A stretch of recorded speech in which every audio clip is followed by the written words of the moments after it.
good evening, and thank you for joining us here on Hope TV News Watch. My name is Melissa Oduor. My sign language interpreter is Boniface Muredi.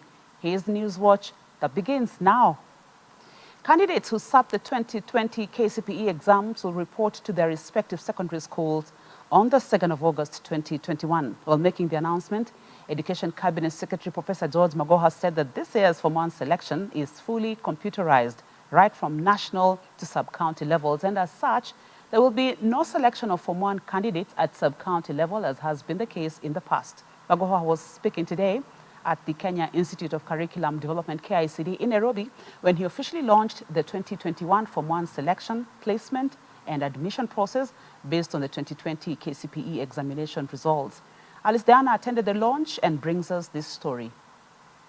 After waiting for 2 months since the release of the 2020 KCPE results on April 15th this year, the incoming Form 1 learners and their families will from today know the secondary schools they have been admitted. According to Education Cabinet Secretary George Magoha, of the 1,179,192 candidates that sat for the 2020 KCPE examination, 1,171,265 have been placed in secondary schools after excluding inmates, overage candidates, and candidates from refugee camps. In the selection, we have strictly applied the principles of equity, fairness, merit, transparency, inclusiveness, and affirmative action in placing candidates to each school category. And that's why this placement has taken a little bit longer, and I wish to apologize to the Wananchi, but you see it is better to give a thorough job done a little bit later. Magoha stated that in the placement, the majority of candidates who scored 400 marks and above were placed in national or extra-county schools of their choice. The special 21 needs candidates were also placed in the regular schools of their preference, while others were placed in special schools based on their disability categories on merit and choice. Extra-county schools have taken girls 95,646, boys 105,431, total 201,077. County schools, girls 115,325, boys 98,266, total 213,591. Sub-county schools, girls 357,029, boys 361,487, total 718,516. Further, the CS noted that there were some secondary schools that attracted far many applicants when their capacities were far lower. Is the head teacher of Nanyuki High School here? That school had 154,524 applicants. Kabianga had 142,000 applicants for 480. Pangani Girls is chronic, 124,000 for 384. Another strange one is Nyandarua High School, 123,000 for 288. Of course, Alliance Girls is not 105,000 for 384. That would be expected. However, the CS raised concern that candidates do not get proper guidance in the selection of schools, causing many of them to miss their preferred selection. In this regard, Magoha called upon head teachers and parents to ensure candidates make wise choices through proper advice. During the selection, it has come clear to us that a big number of candidates do not receive proper guidance and direction, and I'm going to plead with both the TSC directors of education in the field and my own directors to encourage the teachers to explain to the children. For example, there's a school in Western Kenya where everybody just applied to the same schools in the same sequence. And that was a total waste of time, because in order to provide equity, there's no way you can take that school class and take it to Alliance and say, now this, instead of this being a school X in Western, now this is Alliance High School. It will not work that way. Candidates, parents, or guardians can now access joining instructions that are available online for all categories of schools through the Ministry's website, www.education.go.ke. They can also check the results by texting the candidate's index number only to 292263. During the announcement of the Form 1 selection and placement results, Ms. Magoha disclosed that Faith Mumo, the girl who emerged top in the 2020 KCPE with 433 marks, will join Kenya High, while Wanyonyi Samuel, the top boy who scored 430 marks, will join Mangu High. After a long wait of 2 months since the release of the 2020 KCPE results, the incoming Form 1 learners will now know which secondary schools they will be joining come 2nd of August this year. For Hope TV Newswatch at KICD in Nairobi, I'm Alice Diana. Meanwhile, the Education Cabinet Secretary, Professor George Magoha, has revealed that 20,000 more pupils have this year applied for the Elimu Scholarship Program that had been advertised by the ministry compared to last year. Professor Magoha said that he will lead the ministry in a national-wide exercise to ensure that Form 1 students join the schools that they were selected to and the fee guidelines are adhered to. Dolly Murigi reports. The Elimu Scholarship Program has been benefiting students every year. 53,000 KCPE candidates applied for the Elimu Scholarship Program this year under the Education Ministry, compared to 33,000 who had applied last year. The projects target scholarship, mentorship, and gender sensitization for the needy and vulnerable candidates.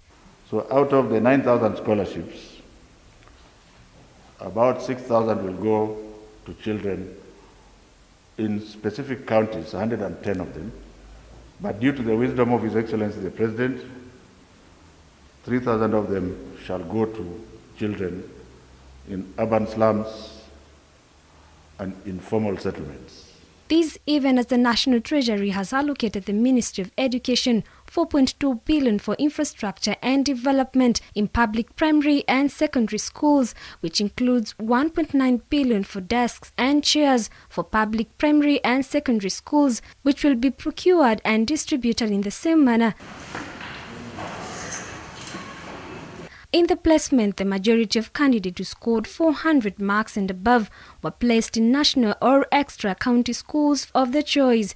The special 21 needs candidates were also placed in the regular schools of their preference, while others were placed in the special schools based on the disability categories on merit and choice. The government provides capitation for free-day secondary school, like I said, for tuition, operations and infrastructure improvement, disbursed to schools. All principals and boards of management are required to ensure that these funds are used for intended purposes. This will enable us to further attain 100% transition. In this year's selection, the ministry is in a bid to attain the affirmative action provision and has placed an additional 667 learners from slum in urban areas in national and 22 extra county schools. It is true that there may be families that cannot even buy uniform. And that is why we are there as a Kenyan community. And we should ensure that the children get uniform. There are scholarships that I would want to plead with the scholarship givers. Since government is already paying everything for day secondary school, can we focus on giving scholarships to boarding school? CS Magoha has at the same time called upon head teachers and parents to ensure candidates make wise choices through proper advice. Dolly Brigi, Hope TV, Newswatch. Members of Parliament have taken today's afternoon session to send their condolences following the death of former GEM MP Washington Jakoyo Midewo, who died yesterday after a long illness. The legislators from different political persuasions described Jakoyo as a knowledgeable politician, an accessible ally who was easy to work with and was not intimidated by the ambitions of those around him. The former GEM MP passed away last evening. He was aged 54. Mr. Speaker, I got to learn yesterday that Honorable Midewo succumbed to heart attack, of course, at the age of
our region, we emphasize the urgent need for proactive initiative to entrench cohesion and commitment to democratic freedom among people. It must not be lost on us that the National Cohesion and Integration Commission has in its incident report already flagged Nakuru and Baringo counties as high-risk areas. In this regard, we invite the National Cohesion and Integration Commission, the National Steering Committee on Peace, Building and Conflict Management, the Independent Electoral and Boundaries Commission, the National Police Service, and all other concerned stakeholders to partner with the Church to promote cohesion and peace. Police are seeking to detain a woman suspected to have been involved in the murder of 19-year-old Najma Abdullahi Maalim in Mombasa last week. The Director of Public Prosecutions, Counsel Bosibori Ogega, applied to have Faiza Ali Hassan detained for 14 days to allow the police conclude the investigations. Faiza was the last person to be seen with Najma on Thursday last week after she visited the deceased at her home in Changamwe. The prosecutor said Faiza escaped from Mombasa to Eldoret and later tried to sneak back to Nairobi, where she was apprehended by police in the Kangundo area. Najma was later found unconscious at Dongo Kundu area by Good Samaritans and taken to Port Reitz Sub-County Hospital, where she died while undergoing treatment. A postmortem conducted at the Coast General Hospital on Saturday indicated that Najma died of high-velocity injury.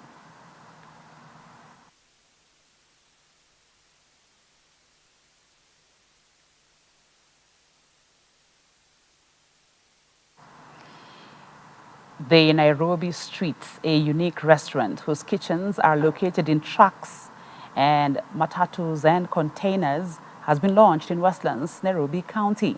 Now, the unique restaurant, which comes at the backdrop of hotels and eateries grappling with staying afloat due to the coronavirus pandemic, has promised to offer exotic cuisines and present different food cultures and styles that also incorporate healthy diets. The street kitchen has offered opportunities to the youth to nurture their talent in culinary arts and exhibit their prowess. Our reporter Velma Mwenesi was at the launch of the Nairobi Street Kitchen and filed this report. Nairobi Street Kitchen General Manager Faisal Kara told Hope TV that the uniqueness and creativity of the restaurant was inspired by different creative moves that focused on conserving the environment and appreciation of different kinds of minds and talent. Faisal said that they have 11 concepts in total in the restaurant that aims to ensure people of all cultures could enjoy and fit in. We have created spaces that are interesting and contemporary out of all of this old stuff that has enabled us to give it a new lease of life, things that also have their own, history and therefore it's something that we are very proud of. And due to the current status of coronavirus in the country, the general manager has said that they have mounted taps and hand sanitizer dispensers so as to keep staff and customers safe from spreading or contracting the virus. He also mentioned that the restaurant seating arrangement has ensured social distancing and that masks are mandatory for the safety of the customers and staff. We had a seating capacity of 890 people originally in the building, and we've reduced that dramatically. Okay, so that's one thing. We are ensuring that all our staff are wearing masks and gloves when they're at work, and ensuring that numbers in the space from a customer perspective remain low. We have put up signage around the space, both on the floor. There's a multiple different sanitizers and dispensers, additional wash stations at the entrances so that people can wash their hands. Screens up at ordering points where people have to go and order so that they're behind a perspex screen. That's also to look after our staff and look after our customers. Faisal said that the restaurant has been designed to accommodate every event from family gatherings to friendship outings, specifying that the restaurant boasts of a large seating and dining space for all kinds of meetings. There are spaces here that are great for your young up-and-coming professionals, young people who want to explore, people who are foodies, people who are interested in music and music lovers. There's lots of interesting artwork around the building. So we really tried to create a space that can bring all elements together under one roof. Yeah? The idea of Nairobi Street Kitchen is deemed as a welcome effort, even as the hospitality industry in Kenya and the world at large struggles to meet the challenges of keeping the business alive as the COVID-19 pandemic rages on. Velma Mweresa, Hope TV Newswatch. We take another short break now. When we return, we shall take a look at the day's business news.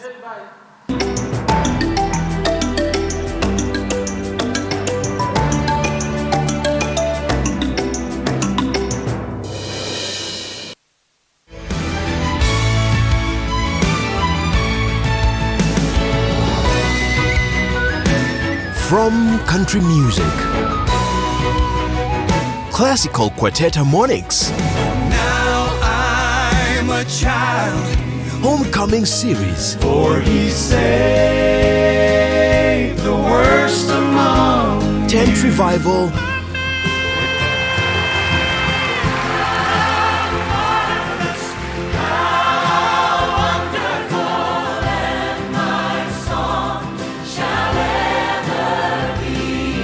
and many more. I'm gonna lay down my burden down by the riverside, down by the riverside. Watch these great musical adventures on The Bill Gaither Show, featuring Gaither Vocal Band, Linda Randall, for the God on the mountain. and many other series like The Alaskan Cruise. These gospel favorites, recorded in front of beautiful sceneries, guaranteed to rejuvenate your love for gospel music.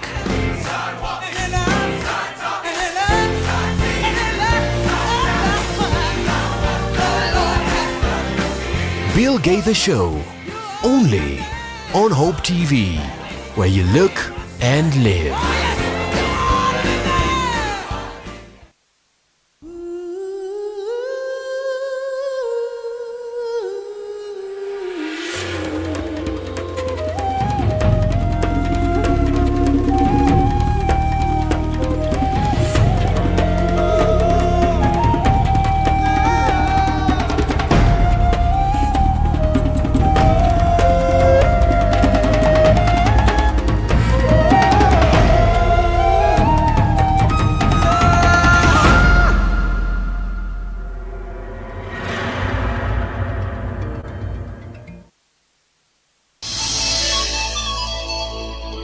Our Christian life is not just about God always stepping in when you are in trouble. But sometimes you need to go through the valley of the shadow of death, and God will say, angels, stand away. He must go through that. She must go through that. Because out of this would come something greater and more beautiful.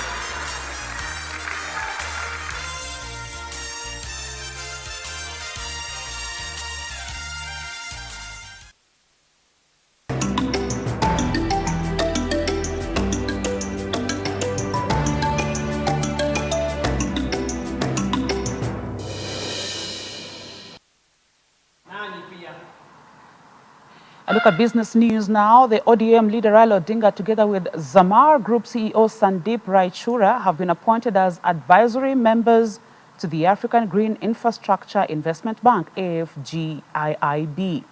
Now, the announcement was made during the G7 Africa Investment Summit in Cornwall. As advisory board members, Raila and Raichura will be tasked with championing and creating a specialist green infrastructure investment platform to support the continent's green transitions. They will also be tasked with creating jobs, increasing the continent's share of the industrial green global economy, while at the same time delivering globally competitive risk-adjusted returns for its investors. Odinga is the Africa Union High Representative for Infrastructure Development and Kenya's former Prime Minister.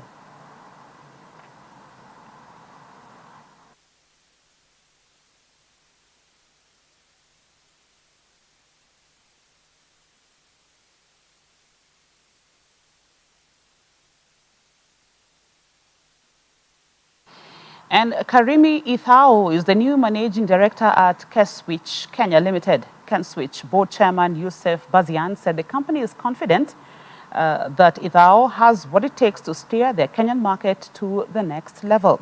While congratulating the new manager for her appointment, the chairman assured the board's continued support as they seek to provide innovative payments across the East African region. Ithao is a seasoned professional with a wealth of experience spanning over 20 years in sales of innovative products and services in the information technology markets related to payments for financial and non-financial institutions across Africa. Prior to this appointment, Ithao served as the head of sales network at InterSwitch, supporting the East African region, a position she held for the last 5 years. She also previously worked as the general manager and as head of business development at Paynet Kenya Limited.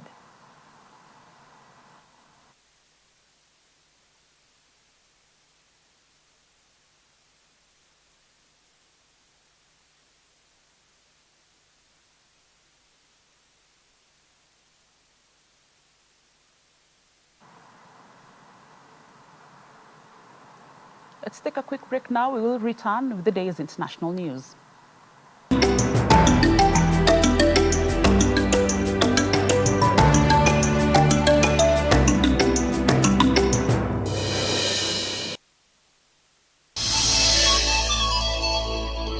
Our Christian life is not just about God always stepping in when you are in trouble. But sometimes you need to go through the valley of the shadow of death, and God will say, angels, stand away. He must go through that. She must go through that.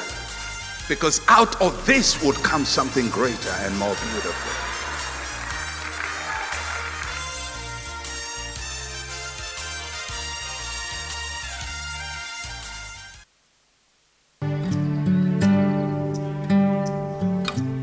Join John Cousin every weekday as he takes us on a journey through the Bible. Whoever shall seek to save his life, if you go back to living for yourself, you're going to lose it. But whoever shall lose his life, give up his life for my sake, he shall preserve it.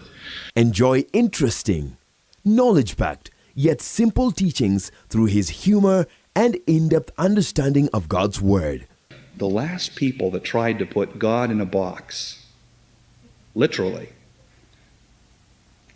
he rose again. He wouldn't stay in their compartment.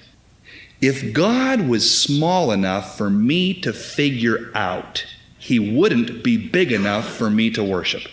Tune in to Hope TV for John Cousin every 10 p.m., 4 a.m., and 10 a.m. weekdays on Hope TV, where you look and live.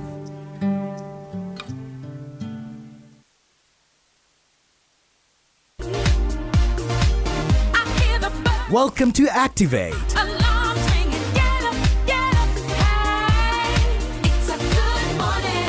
It's a good morning. Good morning. Kickstart your day with George and Kerry on the Sweet Hour of Prayer. And welcome to Activate, this being the station where you listen and live Hope FM. From Nairobi to the world. Great music just for you. Activate. The only show that keeps you activated. Yes, indeed. Activate every weekday morning from 5 a.m. to 9 a.m. only on Hope FM, where you listen and live.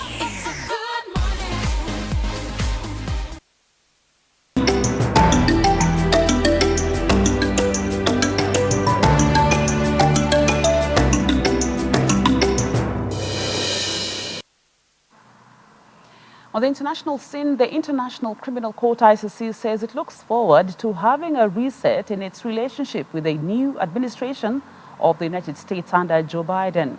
Speaking in an interview, prosecutor Fatou Bensouda said that under Biden's predecessor, the court suffered a freeze even as her office was investigating alleged war crimes. She said following the lifting of the sanctions by the Biden administration in April, this now provides an opportunity for both the U.S. and the ICC to reset their relationship. Even though the U.S. government still disagrees with her desire to continue investigations on alleged war crimes committed by the U.S. and its allies, Bensouda says the ICC will not stop. The prosecutor of the International Criminal Court asked it on Monday for authorization to open a full investigation into drug war killings in the Philippines, saying crimes against humanity could have been committed. It comes even as other reports indicated that her office has asked for authorization to open a full investigation into the drug war killings in the Philippines because crimes against humanity could have been committed. First instance, I do believe that it was wrong. really a red line has been crossed to sanction, not Fatou Bensouda personally, but to sanction the prosecutor of the International Criminal Court when she is trying to do her work that she is mandated to do. So for me, that shouldn't happen. That should not have happened. We are at a more helpful place now because the Biden administration has decided to lift those sanctions. And both the administration and ourselves, we are working on some kind of a reset. That is the relationship between the ICC and the US administration. Go to where the evidence leads us. If there is evidence that these crimes that fall within the jurisdiction of the ICC, no matter where it happens, the ICC will look into those cases. And I think now we have demonstrated that. We have demonstrated that really it's the evidence that matters, and not because there is a design by ICC to just have cases in Africa. To sports now, Kenya is set to host this year's World Rally Championship Safari Rally for the second time in 19 years. The Kenya Tourism Board, in collaboration with Magical Kenya, is setting town with enthusiasm as they unveiled 2 drivers who will be participating under the Cabras racing team. Now, speaking at the event, Tourism and Wildlife Cabinet Secretary Najib Balala reiterated the international standard and exposure that Kenya will uphold by providing a destination for the event. Further, the CS offered encouragement to the race drivers, stating that their success will be a hallmark for Kenya in the sports arena. Telcos firm Safaricom was also not left behind, as they also unveiled their drivers for the competition, Jeremy Wahome, Hamza Anwar and Sharmir Yusuf, who are all optimistic that they are going to win the race come the 24th of June this month. This event is not just an event. It's a big event for Kenya. It's an event that is going to be beamed internationally, and that confirms that Kenya is a destination that can host an international event like this one, and many that have been mentioned earlier. But today is my day to say congratulations to the rally drivers. We are counting on you, on winning, but also it's a win for Kenya. KWS and WRTI for not only hosting the event at the Hell's Gate National Park, but also for the first time having a built-up pavilion that is permanent in Naivasha. And this pavilion, the arrangement we have with the Safari Rally organization is for 3 years, but this is a long-term relationship. It's down in Naivasha. I mean, it's rallying is rallying, and it's very difficult and it's very challenging. It's not over until the last meet has been driven, and we got stung very early on, but we managed to come back and produce some good times in the Super Rally. So I feel we have the pace, but a little bit of consistency on our side, and I'm sure we can try and get a good result for Kenya. Sure. I mean, the pressure is always there. Whenever you rally, pressure is always there. We are expected to compete with people that do this on a daily basis. We also have day jobs, so it's we don't get to practice as much, but we will give it our best shot. And it'll be very tough, but for sure, that we're going to give it 100%.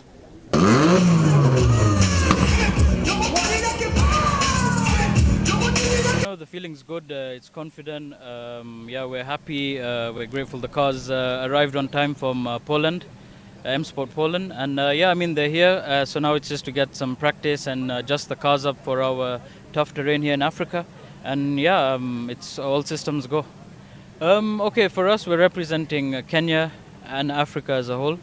It's just for us 3 drivers to train as hard as we can, get the best fitness regimes going, get the best, psychologically right, it's the whole package. So we just need to get that together. Now we have our opportunity through Safaricom and Kenya Airways, thankfully, to make it possible.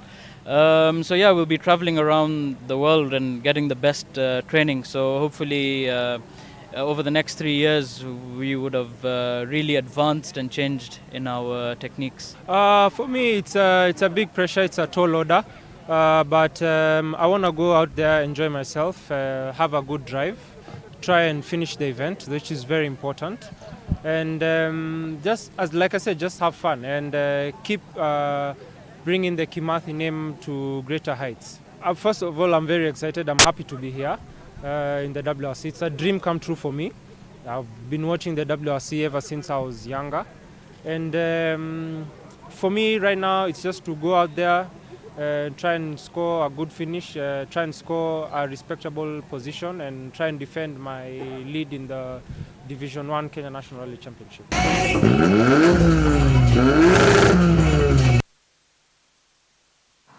We're taking a quick break now. We'll be right back with more news.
apologize for that short technical hitch, but we're right back with Euro 2020 update. In tonight's Euro fixtures, a clash of the night takes place in the group of death this evening as 2018 World Cup winners France prepare to meet the 2014 champions Germany in Munich.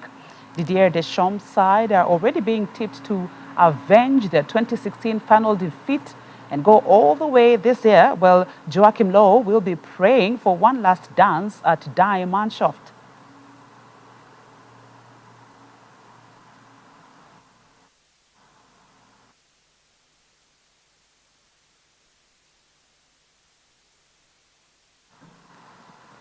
And on that positive note, we come to the end of News Watch tonight. Thank you for keeping me company. My name is Melissa Odor. My sign language interpreter has been Boniface Muredi. Have a wonderful evening.